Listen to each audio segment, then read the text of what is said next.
So I'm the youngest of three siblings and the only girl, which means that on one hand, they protect me a lot.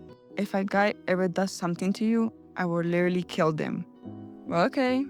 But at the same time, they also use me as their punching bag. Being a girl never stopped them from treating me like one of them. And no, they never actually punched me or anything like that, but mentally, they treated me like one of them. Like that one time my brother tried to teach me football after school. You know who Cristiano Ronaldo is, right? No. Can I go play with my dolls now? No. And just like that, I was start practicing football for like a year or so.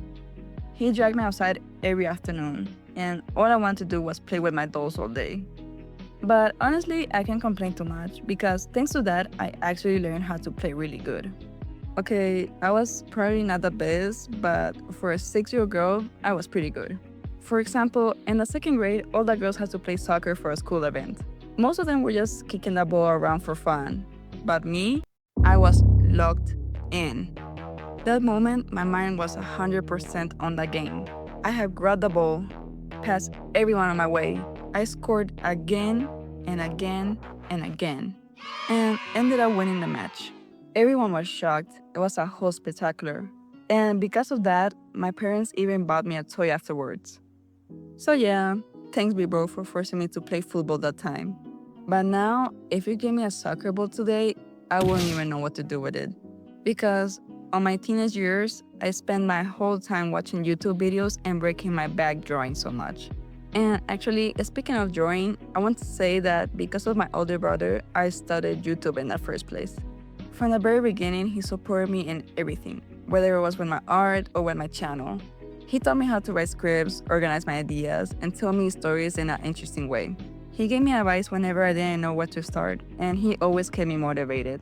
Thanks to him, I realized that my ideas are worth something, and that I could actually believe in myself.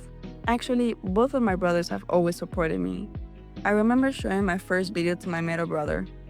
He said he'll watch it and that he will call me back. I was super nervous because he is super honest. He doesn't sugarcoat anything for anyone. If he doesn't like something, he'll be sure to let you know. A few minutes later, he called me back and said, I loved it. Normally when I listen to you talk, it's kind of boring, but this video was really fun and interesting. That was his version of a compliment. Basically, he was saying, congrats, you're not as annoying as usual. But hey, I'll take it. I really love my brothers. They're always there for me. They support me, they cheer me up when I'm sad, and they're honestly the funniest people I know. I mean, they're the reason why I love video games, anime, and cartoons, and I don't know what I would do without them. But don't get me wrong, even though I love them so much, they're still my older brothers, so they can be pretty annoying sometimes. For example, my older brother is a thief. Not literally, but shamelessly with my stuff. This one time we went to Argentina and found a comic store. Back then my country didn't have so much cool merch, so that was heaven for us. We were just looking around, admiring all the cool stuff that was there, but then I saw an Akira manga. And like I said, my country didn't have a cool stuff back then, so I obviously had to buy it. So when we got home from that trip, I was unpacking my stuff and my brother walks into my room and saw the manga, picked it up and went, it's yours, but I'll keep it. And that was it. From then on, every time I got something cool, he repeated that same line. Now he has some of my cool stuff, but don't worry because according to him, it's still yours, but I'll have it. Dude, I know you're watching this and I want my Kira manga back. And speaking of things I loved, when I was a teenager, I was obsessed with K-pop. I had a poster signed by the band itself, like I was literally in front of them when they signed it. That's a story for another video, by the way. It was super important for me, so that's why I framed it behind a glass. And one day, my middle brother, trying to be funny, came into my room and nudged the frame.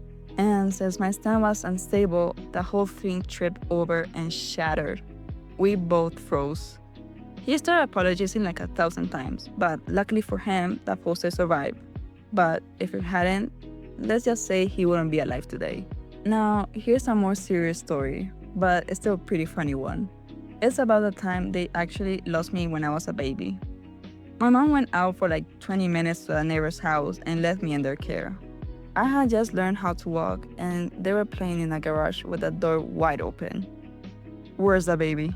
So, when they were busy playing, baby me decided to go for a walk. My brothers were panicking. They called the neighbors, they called the police, and they were a little nervous to call my mom. Eventually, not long after, an officer had found me just walking on the sidewalk, like nothing was happening.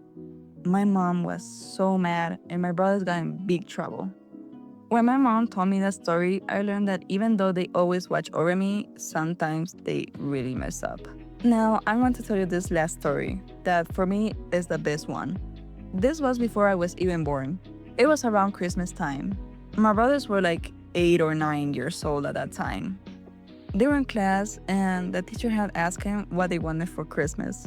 And with the saddest face, they looked at her and told her, "We're not getting any presents this year because we are poor." My family was not poor, okay? I mean, we weren't rich, but we were just fine. Still, the teacher, bless her heart, gave them a paper to write down all the toys they wanted. After my brothers write down all the toys they wanted, that sweet lady asked all the teachers if they could buy those toys for my brothers for Christmas Day. On Christmas Day, my mom suddenly hears a truck outside, and she saw people starting unloading bags after bags of gifts in the yard. My brothers had basically scammed that poor woman on Christmas. My mom was so embarrassed, but she just couldn't say no to free gifts, okay?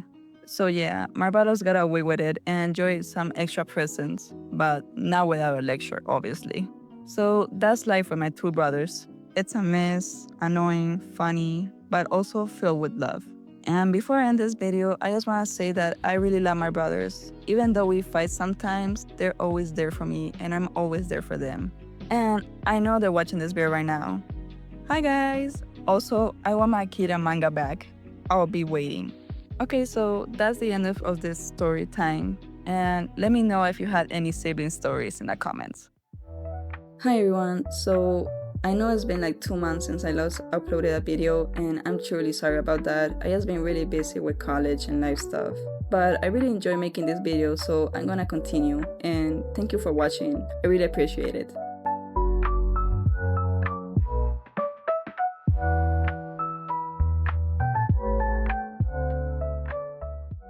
What's poppin', little homie? How you doing? What's poppin'? What's up, little homie?